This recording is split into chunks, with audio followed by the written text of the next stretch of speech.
Shalom saudara yang terkasih di dalam Tuhan. Tema renungan saat ini, kasih tanpa syarat. Di dalam Alkitab, 1 Tesalonika 1 ayat 4 berkata, "Kami tahu, hai saudara-saudara yang dikasihi Allah, bahwa Ia telah memilih kamu."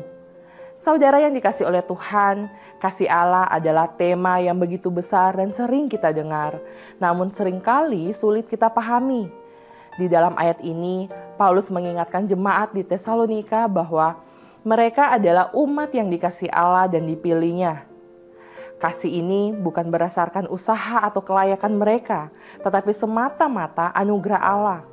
Saudara, mari kita renungkan bersama apa itu kasih tanpa syarat dan bagaimana hal ini mempengaruhi kehidupan kita. Yang pertama, Allah mengasihi tanpa syarat berupa kasih Allah tidak bergantung pada kelayakan kita. Di dalam Roma 5 ayat 8 dikatakan, Allah menunjukkan kasih-Nya kepada kita oleh karena Kristus telah mati untuk kita ketika kita masih berdosa. Saudara, kasih Allah diberikan bahkan ketika kita belum layak menerimanya. Allah memilih kita dalam kasih-Nya. Di dalam ayat ini, Paulus menyebut jemaat Tesalonika sebagai yang dikasihi Allah dan dipilih.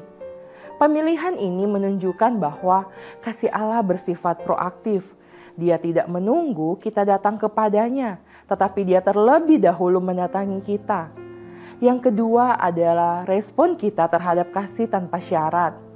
Saudara, bersyukur dan rendah hati, sebuah pemahaman bahwa kasih Allah tidak bersyarat harus membuat kita hidup dalam rasa syukur. Kita tidak dapat menyombongkan diri karena semuanya adalah anugerah. Mengasihi sesama dan kasih yang sama. Di dalam 1 Yohanes 4 ayat 19 berkata, kita mengasihi karena Allah lebih dahulu mengasihi kita. Jika Allah telah mengasihi kita tanpa syarat, maka kita pun dipanggil untuk mengasihi sesama dengan kasih yang sama. Saudara yang dikasihi oleh Tuhan, ada seorang ayah yang memiliki seorang anak yang sangat bandel. Si anak sering melakukan kesalahan dan mengecewakan ayahnya. Suatu hari, si anak memecahkan vas kesayangan ayahnya. Di dalam ketakutannya, si anak ini bersembunyi di dalam kamar. Tetapi alih-alih marah, sang ayah datang ke kamar anaknya.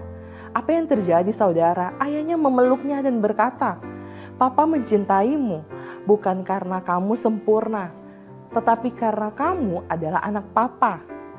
Saudara, kasih ayah ini menggambarkan kasih Allah kepada kita.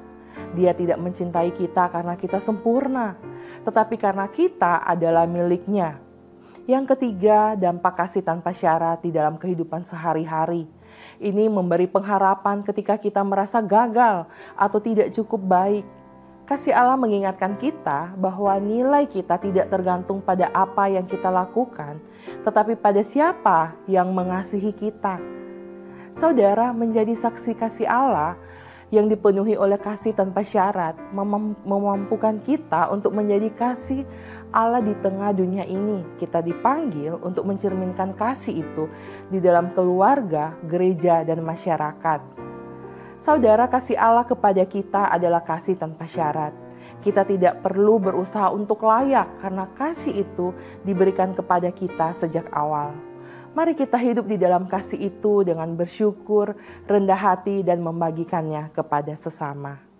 Amin. Tuhan Yesus memberkati.